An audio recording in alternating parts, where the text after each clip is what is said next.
saudara yang terkasih dalam Yesus Kristus, kita patut bersyukur dan berterima kasih karena penyertaan dan perlindungannya di sepanjang hari sampai tiba di sore hari ini.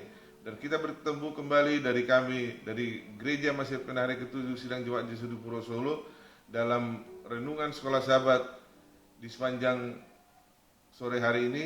Dan judul di sepanjang satu minggu adalah menemukan istirahat dalam ikatan keluarga, dan judul pada hari Senin ini adalah memilih arah baru. Tetapi sebelumnya, saudara-saudara, mari terlebih dahulu kita berdoa. Bapa di surga, kami patut bersyukur dan berterima kasih karena kasih dan penyertaan Tuhan kepada kami di sepanjang satu hari kerja kami.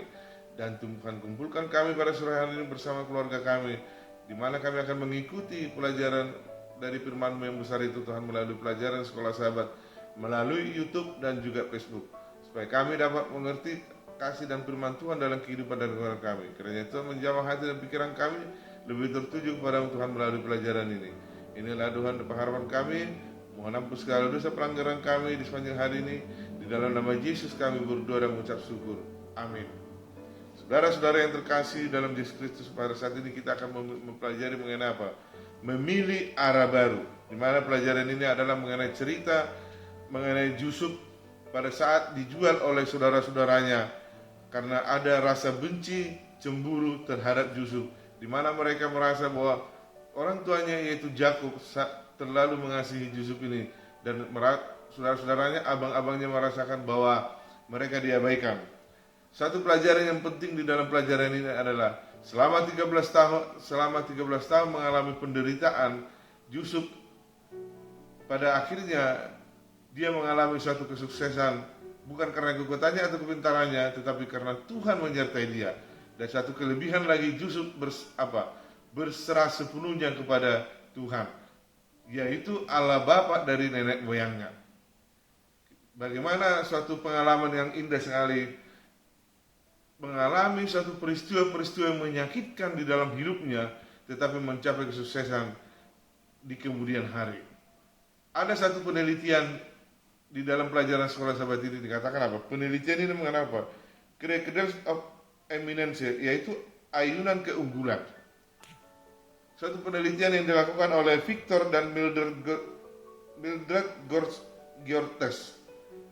Mereka melakukan penelitian kepada orang-orang yang unggul di dalam bidangnya. Bagaimana mereka mencapai keunggulan di dalam kehidupannya, baik itu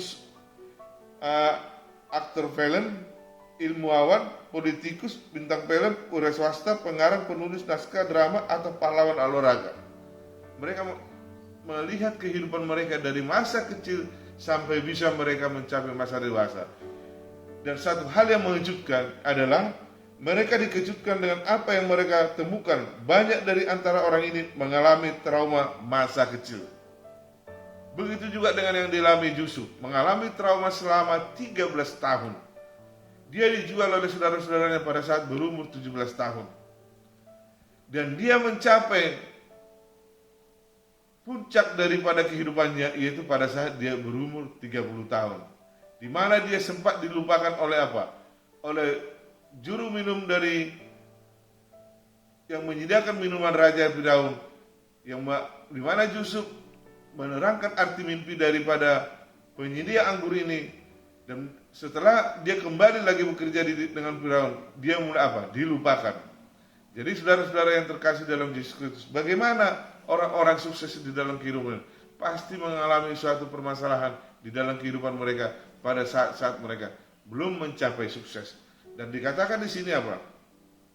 Dari orang-orang sukses ini dibesarkan dalam keluarga yang tak berfungsi, dan yang lainnya mengalami luka masa kecil yang signifikan. Sejumlah orang mencapai keunggulan di masa pada anak-anak dibesarkan dalam keluarga penyayang yang mendukung. Kebenaran yang menunjukkan dari Credence of Eminence ini adalah bahwa pilihan-pilihan mendasar kita dan penemuan dari tujuan kita yang sebenarnya dalam kehidupan adalah lebih penting daripada lingkungan atau genetika kita dalam menentukan puncak yang kita raih dan kontribusi kepada masyarakat yang kita buat. Begitu juga dengan Yusuf. Dikatakan di sini apa? Yusuf dijual pada usia 17 tahun. Yusuf kala itu sudah berumur 30 tahun. 13 tahun kesukaran telah berlalu. Sepanjang waktu tersebut Yusuf telah bertahan setia kepada Allah. Imannya yang tak goyah, integritas yang luhur, dan hikmat yang berpandangan jauh menempatkannya dalam posisi yang berkenan bagi Firaun dan menjadi orang kedua dalam kekaisaran orang Mesir. Jadi saudara-saudara yang terkasih dalam Yesus Kristus, dikatakan apa? Dikatakan di sini apa? Kehidupan adalah lebih penting daripada lingkungan atau genetika kita dalam menentukan puncak yang kita raih dan kontribusi kepada masyarakat yang kita buat.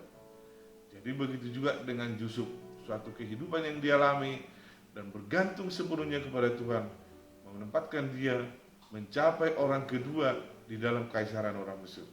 Begitu juga dengan kita saudara-saudara yang terkasih dalam Yesus Kristus.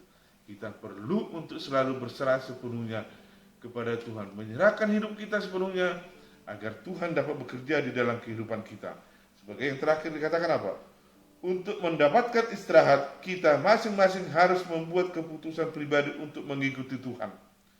Bahkan jika nenek moyang kita adalah raksasa spiritual, iman dan spiritualis ini tidak ditransmisikan secara genetik.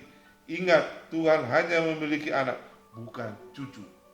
Jadi saudara-saudara yang terkasih dalam Tuhan, marilah kita menyerahkan hidup kita sepenuhnya kepada Tuhan di dalam kehidupan ini. Dan berserah sepenuhnya bahwa Tuhan akan selalu bekerja dan menyertai kita di dalam kehidupan kita. Tuhan memberkati kita. Amin.